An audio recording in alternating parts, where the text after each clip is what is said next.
চাওক যে মুছলমানৰ ওপৰত অমানৱীয় অত্যাচাৰ কৰিছে আৰু আপোনালোকে গম পায় যে প্ৰতিদিনে মুছলমানক অসম পুলিচে গুলীয়াই হত্যা কৰিছে আৰু যিসকল ব্যক্তি প্ৰতিবাদ কৰিবলৈ ওলাই আহে তেওঁলোকক লাঠি চাৰ্জ কৰে।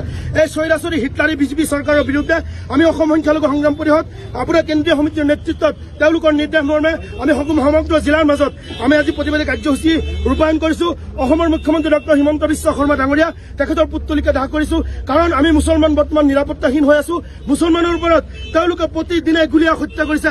যিমান সময়লৈকে মুছলমানৰ খৰ্ব হোৱা অধিকাৰ আমি ঘূৰাই নাপাওঁ, সংখ্যালঘু সংগ্ৰাম পৰিষদে কেৱল প্ৰতিবাদেই নহয়, আমি তীব্ৰ প্ৰতিবাদ তীব্ৰ আন্দোলন গঢ়ি তুলি পেলাই আমাৰ যি খৰ্ব হোৱা অধিকাৰ এই অধিকাৰ আমি সাব্যস্ত কৰিবলৈ চেষ্টা কৰিম।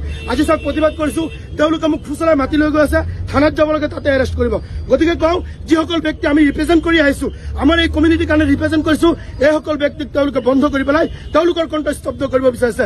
মই কৈছো আজি একে বাক্যত হুংকাৰ দিছো, যিসকল ব্যক্তিক গুলীয়াই হত্যা কৰিছে প্ৰতিজন লাশৰ দাম, প্ৰতিটো লাশৰ প্ৰতি উত্তৰ সংখ্যালঘু সংগ্ৰাম পৰিষদে দিম আৰু যিসকলক গুলীয়াই হত্যা কৰিছে প্ৰতি টোপাল তেজৰ প্ৰতি উত্তৰ তেওঁলোকৰ পৰা আমি নোলোৱাকে আমি সংখ্যালঘু সংগ্ৰাম পৰিষদ ক্ষান্ত নহওঁ।